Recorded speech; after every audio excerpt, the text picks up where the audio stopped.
Welcome to the channel of Visit Transylvania Travel. I'm in Alba, Iulia, one of the most important Romanian cities and one of the most important Vauban citadels from Transylvania and from Romania, of course. I will start to tell you briefly the history of the Romanians and the history of Romania, which is a very long one. It covers the last 6,000 years of civilization, and I will try to make it briefly in the next maximum 10 minutes to understand a little bit the things which I will try to tell you about this city in this video.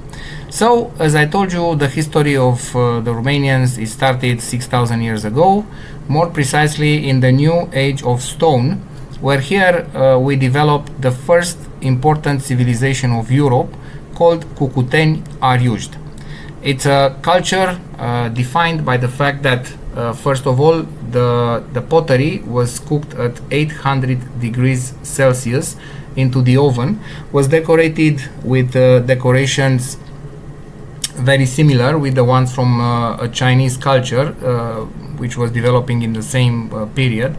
Certainly the Chinese influenced our New Age of Stone people because they were much more advanced than us. And another characteristic of this culture is the fact that they was building villages similar with ours, with houses, intersections, roads, all of this. And because of the archaeological discoveries which was happened in this in the territories owned by this culture, by this civilization, apparently they was knowing the wheel, because was discovered small statues of made by clay, by ceramic, of carts, of course, with wheels. After this civilization, in the second age of iron, we have the civilization of the Thracians, spread in between the Marmaric Sea near Turkey and the Straits, Bosphorus and Dardanelles. And those Thracians had covering all that area up north to our territories, to Dacia. Dacia, it's the name of Romania in the antiquity, and it was a territory similar with of Romania from today, minus Republic of Moldova, which was conquered by the Soviets in the 40s. So this Dacia was inhabited by the Dacians, which are our direct ancestors, and they were the northern branch of the Thracians. Those Thracians participating to the Troy War, and after the war they are going by their boats to the south of Italy, when they are combining with the indigents, not Italians, not Romans, nothing else, simply indigents. And because the Thracians had a superior civilization, they transmitted to those indigents including elements of their language. These elements of the Thracian language apparently was stayed at the basic of the Latin language. So in the year 101 after Christ, when the Emperor Trajan of the Roman Empire decided to conquer Dacia, the country of our ancestors, he actually is saying that he's going to fight against his relatives, and the Latin historian Dio Cassius, it says the same, because they knew that the Dacians and the Romans were somehow related, because the Thracians were the northern branch of the Thracians, which I've told you the story previously. So the fact is that the Latin language, the vulgar Latin, the Latin spoke by the people, it was very similar with the language of the Dacians. So that's why the Romans and the Dacians were speaking without translator. After that, we have two wars between the first one between 101 and 102. The second one 103, 105, 106. And after these wars, the Roman Empire will conquer the western side of Dacia, so the western side of the actual Romania. They stayed here for about 164 years, time enough to Latinize the conquered Dacian population, which adopted very fast the Latin language. After 164 years, it was happened that it starts the period of migrations. I'm speaking about the populations coming from Asia, from Middle Orient, like the Avars, the Longobards, the Cumans, the Hungarians, the Slavs, and many other populations, the Avars. All those guys are coming here to attack the mighty Roman Empire and to steal from it, of course.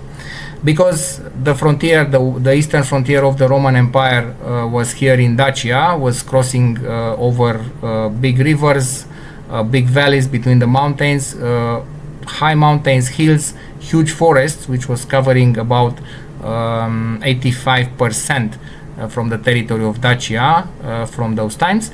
They decided to pull back into the south of the Danube, which was offering them a natural frontier between them and these migrators, very good warriors. And they left behind a population which was not Dacian, not Romans, and not Romanians yet, but a mixture between the Romans and the Dacians that we call Dacian Romans. As a very interesting fact, it's that those people were agricultors and shepherds. So because they couldn't fight against of those invaders, they was retreat on the top of the mountains, living there for the next 8 centuries and cooperating with those migrators, giving them food in exchange of defense and to be left alone, to be honest.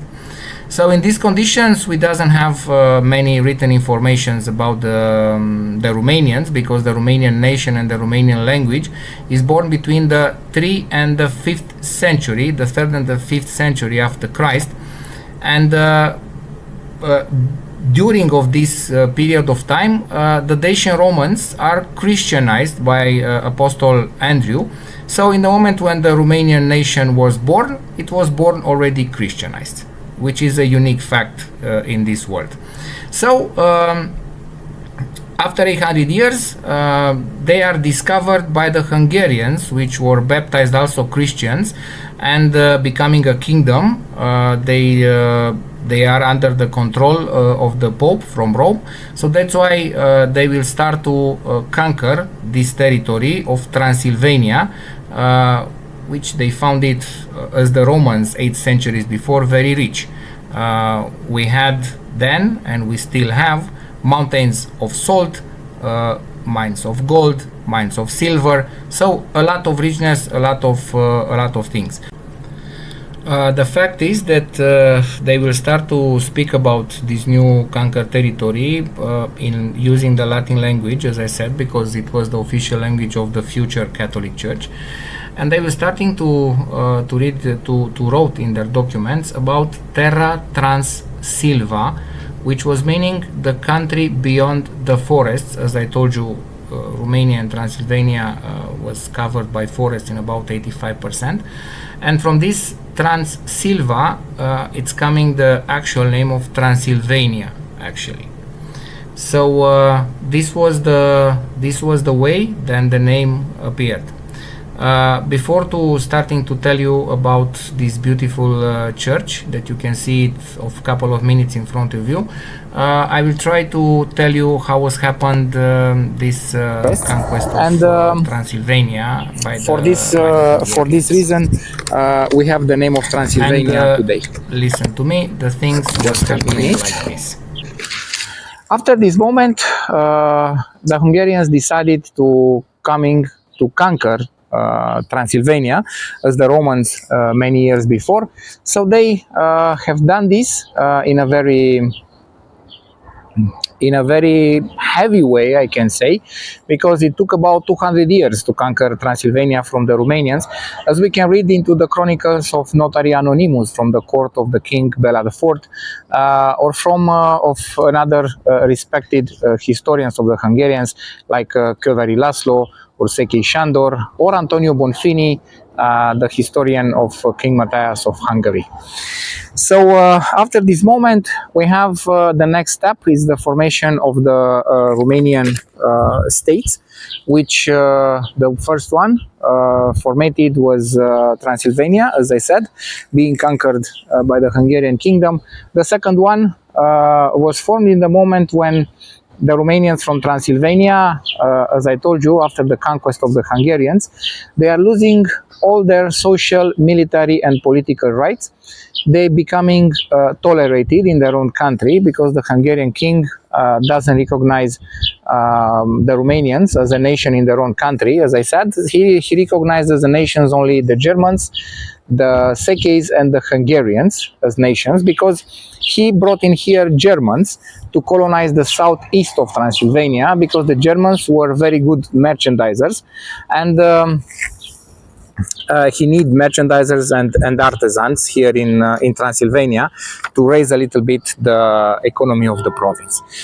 So for this reason, we'll have those three nations living together with us. So as I said, because the Romanians are losing all their rights, some of them are forced to leave from here to live some other parts of Romania, of the Romanian territory, and one of them it's a Romanian prince, which in 1365, Bogdan I will cross the Oriental Carpathians to Moldova. And when I speak about Moldova, I speak the medieval state of Moldova, which was formed from what do you know today as Republic of Moldova, former Romanian territory stolen from us by the Soviets. And the other half of Moldova, which is fortunately between our frontiers. So he was founded in 1365, the feudal state of Moldova, uniting all the Romanian leaders which was living there around him. And then in 1291, a Cuman prince, the Cumans were a population, a migrating population, which was living in Transylvania, where they came in 1241 to defend in front of the Mongol invasion of the sons of Genghis Khan. One of their leaders in 1291 crossed the Carpathians the meridional Carpathians in Wallachia, the south of Romania from today. Wallachia, it means the country of a nation which speaks the Latin language. It came from an old German word, Wallen, transformed by the Slavs from Wallen to Vlachen and Walachen, and nominating in this way all the Latin populations, including us. So this Cuman prince crossed the Carpathians into the south in Wallachia, as I said, and he's starting to organize the Romanians, which he will find there, organized in countries. He unite them around of him. He's elected as primus inter pares, which means the first between the equals, and he became their ruler, putting the foundation of Wallachia as a country. What else can I say is the fact that after the formation of those three Romanian countries, we have a very long evolution and a very large importance for the defense of the European continent in front of the danger represented by the Ottoman Empire, because the Ottomans, to attack Vienna or to cross the Adriatic Sea in Italy, they need peace on their northern border, which was meaning Romania and Hungary, because in 1395 the Ottoman Empire will conquer Bulgaria and Serbia from today, becoming our neighbor into the south of the Danube. So all our medieval history was a continuous fight for the against the Ottomans, and was a continuous fight to get united into the same frontier as we used to be in Dacia and during of the Roman Empire. And the first the first moment when we'll get united between the same frontier will be in 1600, when Michael the Brave, a Wallachian ruler, a Romanian ruler from Wallachia, will unite all the Romanians from those three provinces, Wallachia, Transylvania and Moldova, into a single state for only 1 year. And he made this union here in Alba Iulia. That's why Alba Iulia, it's called also the city of the union, because the first union of the Romanians was made here by Michael the Brave. I jumped already over the period of the Crusades, over the period of this fight against the Ottomans, and you will be able to find it on the same channel of Visit Transylvania, looking for the playlist called Romanian Travel Vlog, and there on the stories from the Feldioara fortress, you will find and you will hear all the stories about our fights against the Ottoman Empire. And in the movie, in the video, realized one of them, because I have three, I think. On Dracula's castle, you will hear all the stories about Vlad the Impaler and his period. So coming back to Michael the Brave, after the conquest, after the union from 1600, he was assassinated. Everything was tearing apart, and here this church that you can see it for a while is the one built between 1921 and 1922 to be the place for the coronation of King Ferdinand I, a German king from the Hohenzollern-Sigmaringen dynasty, and his wife, Queen Mary, the niece of Queen Victoria and the cousin of the Tsar of Russia. She was also our queen, our beloved Queen Mary, married with Ferdinand I. They was crowned in this church as the king of the whole Romanians in November 1922, after the finish of the Great War. After the end of this Great War, Romania was finally made it. We finally was get together between the same frontiers after a break of about 2000 years, because after this Great War, Transylvania was finally liberated from under the Hungarian dominance and occupation, and we stayed together as we are now. I will enter for a couple of seconds in this church to see a little bit the paintings and the architecture, and I will not speak too loud.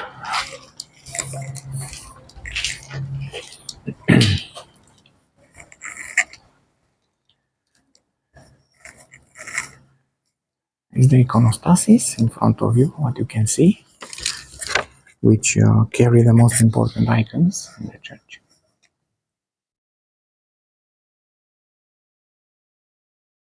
The chandelier imitates a crown, and up on the ceiling you can see the icon of Jesus Christ Pantocrator.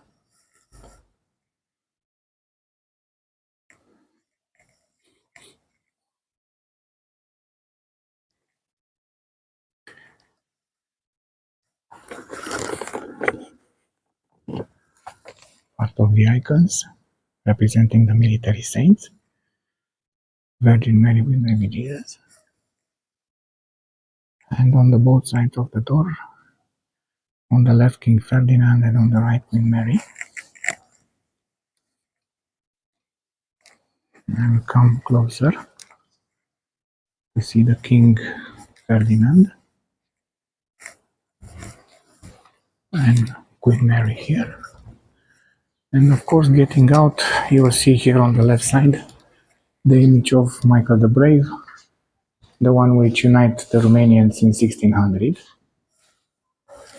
Okay. Now I will go towards another important place. Is the Roman Catholic Church, which was built in the year 1009 after Christ, and it was built like this and ended in 1452. It was extended in many other periods to become larger, and inside of it, it's buried one of the heroes of the Christianity, from the medieval Europe, a Romanian, a genuine Romanian, Iancov Hunedoara, or Ioan de Hunedoara, adopted by the Hungarian aristocracy under the name of Unia de János. His family doesn't want to lose the rights, so they adopted the Hungarian language and the Catholic faith, and that's why I said that he was adopted by the Hungarian nobility.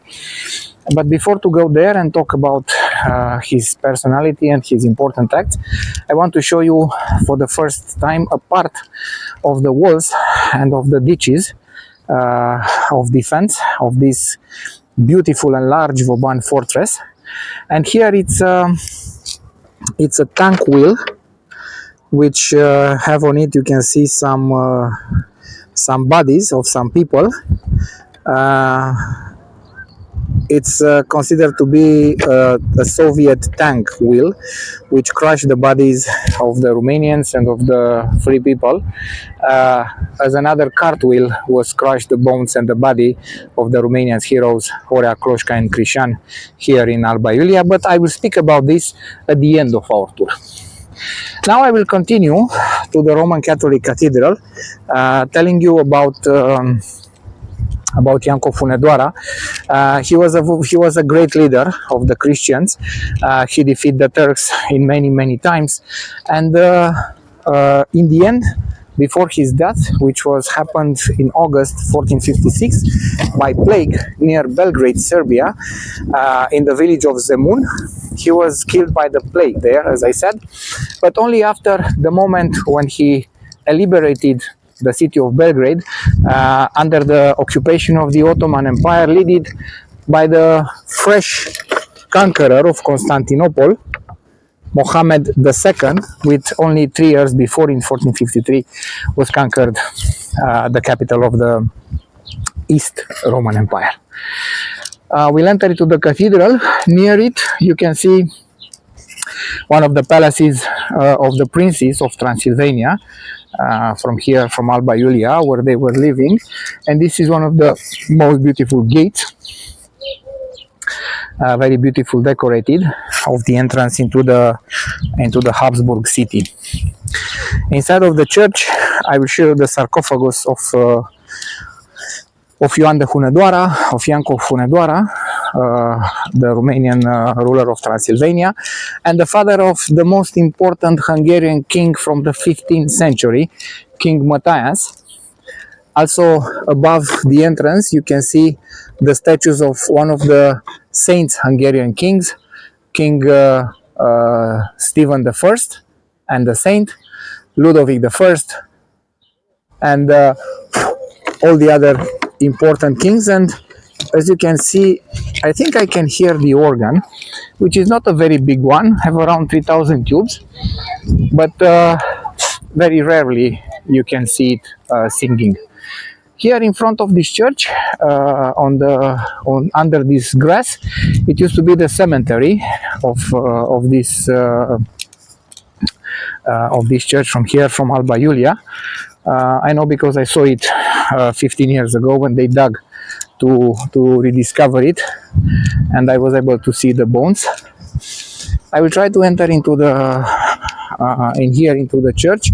You will see on the right side of it the sarcophagus of Iancov Hunedoara, and I will show you all the other things, and we'll listen together the organ.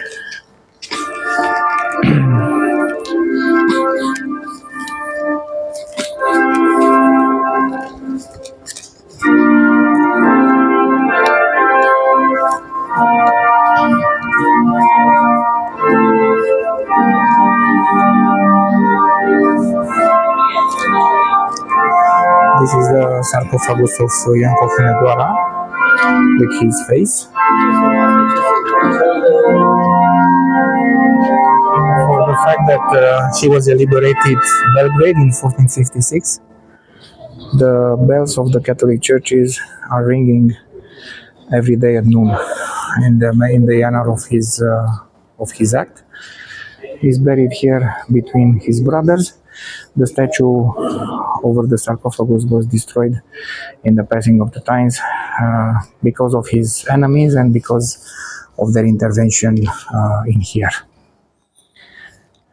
I will go to see the rest of this beautiful Gothic church from Alba, Iulia.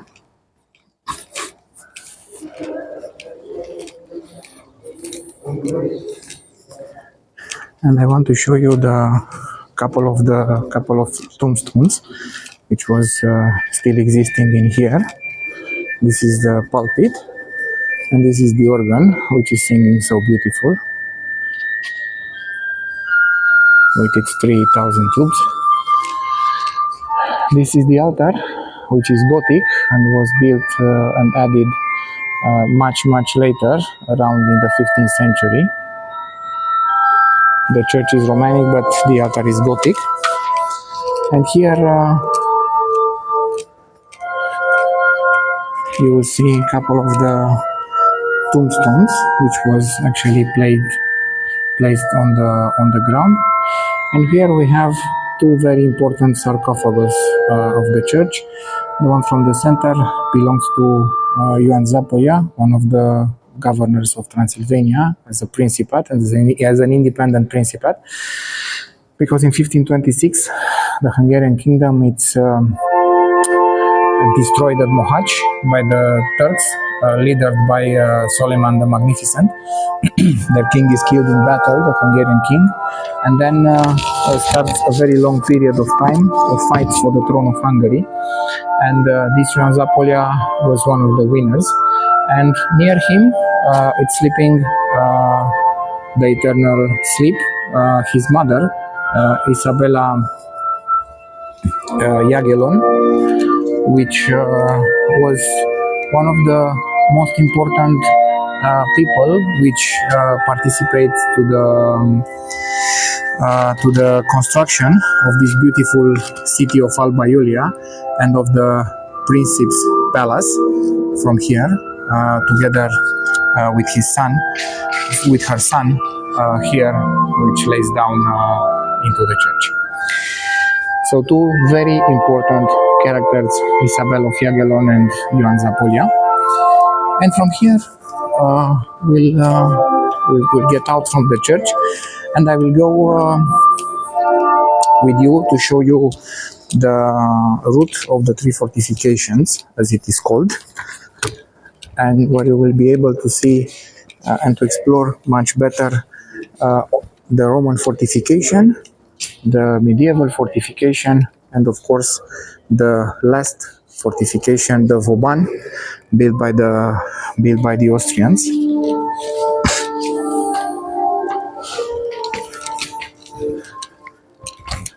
I will end this first part of the tour exactly as I was started, in the place of where is the statue of Michael the Brave, the first unifier of the whole Romanians, as I told you.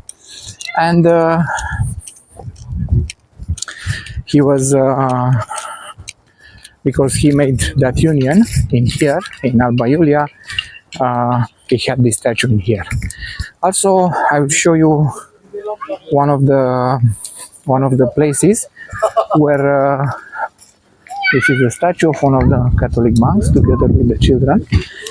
And I will show you this building, which you can see it already to the left, which used to be the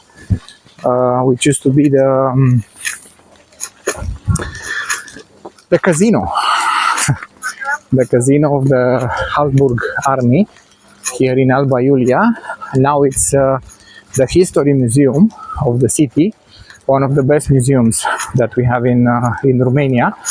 And on the other side of it, it's the Union Hall, another old building which was used by the Romanians as a hall where they signed the union between Transylvania and Romania in 1916.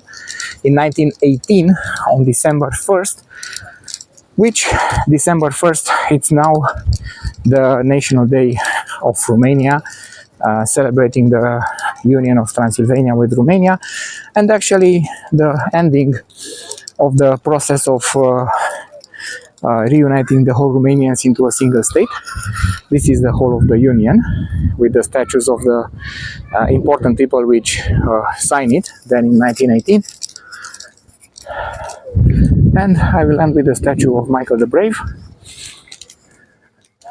And in the back of it is the Palace of the Princes, where he was stayed for a while here in Alba, Iulia. And the Palace of the Princes, I recommend you to come and visit it because it's very, very beautiful. From here, saluting this gentleman made by bronze and his lady, I will hurry to the route of the three fortifications to show you what it means a Vauban fortress as architecture, and to tell you the story of the rebellion of the Romanians from 1784 and how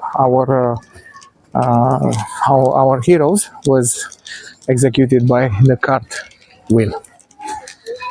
Saying this, I will be in a hurry to the route of the three fortifications, and don't go anyway. Wait for me to retake the filming from that place. The route of the three fortifications is in the direction where you can see the trees. Now here we are on the route of the tree fortification, as I told you it was called. This is the gate of the former fortress of the Romans, built here in Alba, Iulia. As you can see, the level difference between our levels of stepping to the level of stepping from 2000 years ago, it's for about 2.5 meters, 3 meters. That because the city was growing on the ruins of the constructions and of the garbage, I can say. So you can see the level difference between where I am right now. It was the stepping level of 2000 years ago on the times of the Romans, up on the top of the stairs. On the top of the stairs, it's the stepping level of our times. And now I will enter to see a little bit the fortifications of the Vauban fortress, built in here by the Austrians. It's a very well fortified fortification, as I said. So actually, it consists in the fact that they built behind the walls, which had about 8-9 meters high, as you will see immediately. They built large platforms of stone and dirt, which was making actually the walls unbreakable, because not any cannonballs was able to destroy such a thick platform built behind the walls. And now I will go up on a place where you will be able to see the walls, as I mentioned it till now, to have an idea how they were built and how the system of this fortification was built. It had a star shape to be able to defend into the bastions. So here I'm on one of the platforms. You can see in front of you one of the bastions, which had on it the cannons, and on the back, on the second plan, you can see the bridge which connect this part where we are right now, near the artillery platform. You can see behind the walls where I am is this huge platform, and you can see also the gate of the Roman fortress over there. And this bridge was going to the bastion San Francisco de Paola, which was in front of it, and on that bastion was another cannons to shoot into the enemy. And look how thick they are and how high the walls where I'm sitting right now on the top. So as you can imagine, it was impossible to conquer something like this. And from here, so to recap a little bit, you saw here the gate of the first fortress, which was here, the Roman fortress. You can see all around of you all the third fortress, which is the Vauban fortress, built by the Austrians. And now I will show you remain from the second fortress, that's so-called the Germans' bastion, built by bricks. It was one of the two exterior bastions which was built to this medieval fortress. And you can see inside of the construction some white parts, which are white parts because it's the white stone used for the construction of the first Roman fortress. Reason for the Romanians to call this this fortress, this city, Belgrade, which came from the Slavic word Belgorod, meaning the white city. So for this reason, we have the first explanation of the word Alba, which it means white, and then the Hungarians call this city Gyulafehérvár, which can be translated approximately the city of Juliu or the city of July. And the Habsburgs, they came at the end and they called the city Alba Carolina in the memory of their emperor Carol IV. And at the end, the Romanians made a compilation saying Alba Iulia, so the white July. Here on the top of this German bastion from the medieval fortress, you can see some cannons which was designed to hit the artillery of the enemy, because they could shoot for a long distance. And here you have another cannons which with very thick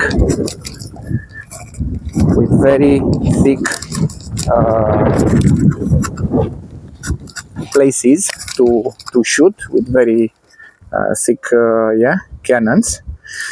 Those was designed to shoot into the infantry corps of the enemy, which was attacking the city, because it had they had very large, very big cannonballs, which could destroy very efficiently the infantry of the enemy. And of course they had inside of the medieval fortress a small prison, which also was used as a torture chamber in the same time. And I will show it to you very fast. This was the ditch in front of the bastion of the Germans from the medieval fortress. It was pretty deep, doesn't have water inside. It wasn't necessary, to be honest, because for such a deep ditch it was enough to keep the enemy away. Here you can see the map of the fortress. So we are here where the circle is, the bastion of the former medieval fortress. We entered by here, where it used to be the gate of the Roman fortress, which was pretty much here inside of this red square formed by houses. And all the other bastions, like the one from here, we were previously here up on the wall, and here on this direction it was the bridge that you saw it before. And we'll go to see pretty much the whole fortress, including this Roman Catholic Church. Now let's go inside to see a little bit the prison. It's pretty dark in here because it's in the inside of the wall. You see how thick it is, and I hope that here we can see something. There is no such light in here, which it means that I can't show you the torture chamber, even that I will try to make some light. And Fiat lux, let's be light. I turn on the light so you can see the prison and the torture chamber in the same time, which was equipped with everything they need.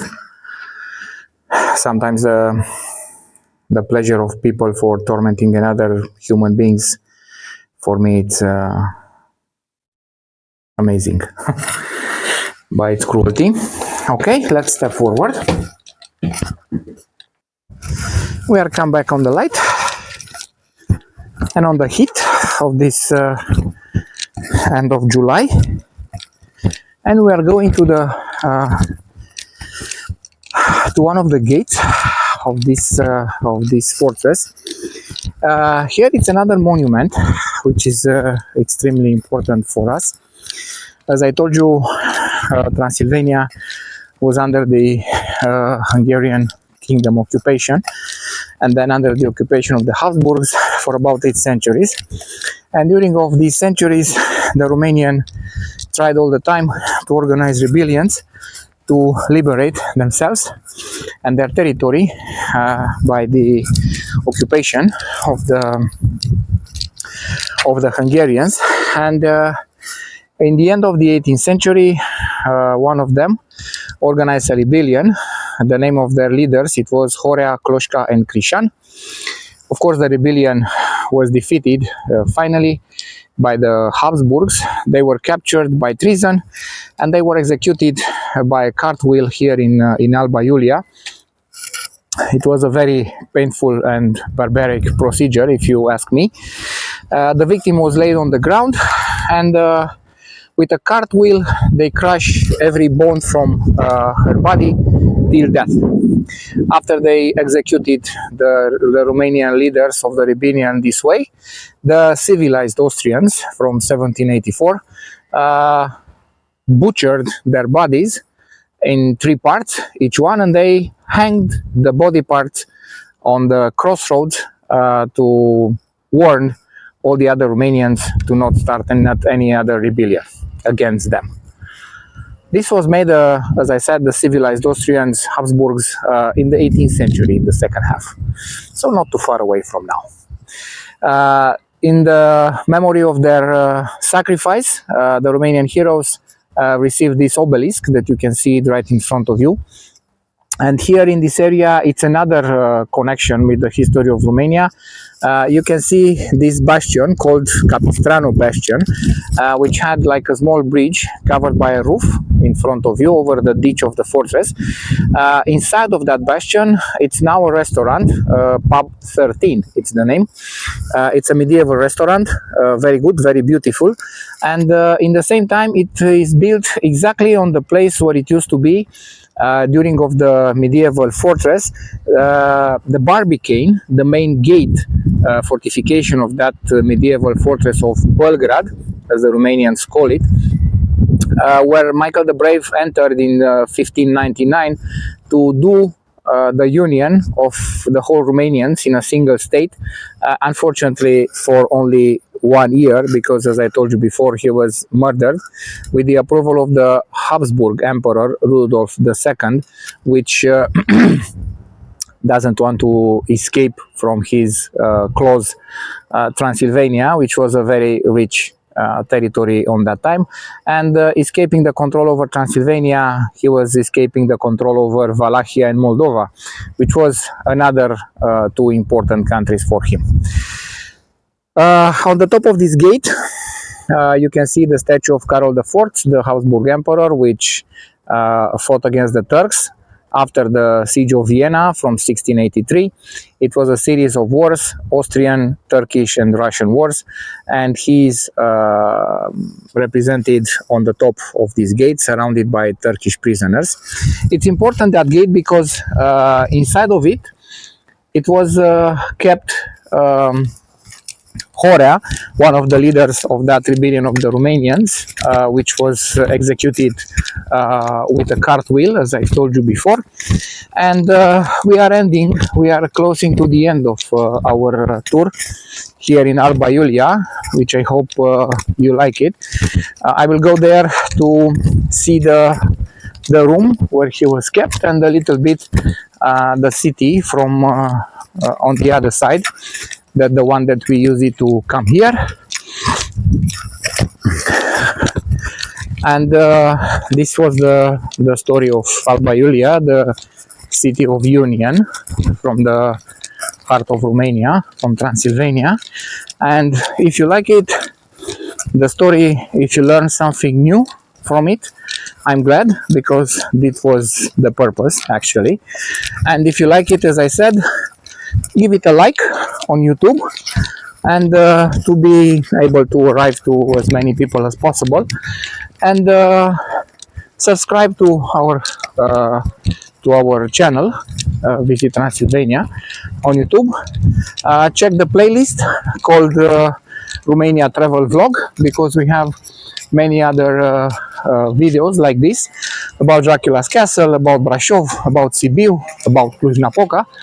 So you can see many other films about Romania, films which maybe will determine you to come and visit Romania here, and in this direction you can use our website, our travel agency website, visittransylvania.ro, to come in here and to book a tour with us.